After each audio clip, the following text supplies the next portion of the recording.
இதை நீங்கள் ஓப்பனாக டிஎன்இபி கால்குலேட்டர்லேயே பார்த்து தெரிஞ்சுக்கலாம். நிறைய பேர் கேட்குறாங்க 3 கிலோவாட் போட்டால் எப்படி 8000 பில்லு குறையும் அப்படின்னு. லாஜிக்கலாக நம்ம தப்பாக சொல்கிறோம் அப்படின்னு நினைக்கிறாங்க.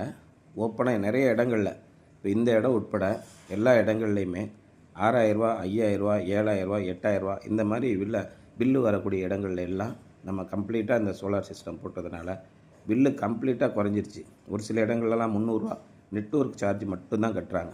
5000, 6000 பில்லு வருதா, சுத்தமாக குறைஞ்சிரும். 99% குறைஞ்சிரும். பில்லு எவ்வளோ வரும் சோலார் சிஸ்டம் போட்ட பிறகு? இதில் உங்களுக்கு வெறும் 300, 350 அப்படி தான் வரும். இதான் இந்த ஆன் கிரிட் சோலார் சிஸ்டத்தோட பெனிஃபிட்டு. இதில் இப்போ 78,000 மானியம் வேறு வந்துடுதா.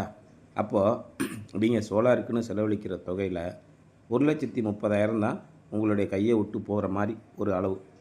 இதில் இன்ஸ்டாலேஷனை எல்லாமே நல்ல தரமாக பண்ணிடுறதுனால குறைஞ்சபட்சம் 20 வருஷத்துக்கு எந்த பிரச்சனையும் இல்லாமல் போடும்.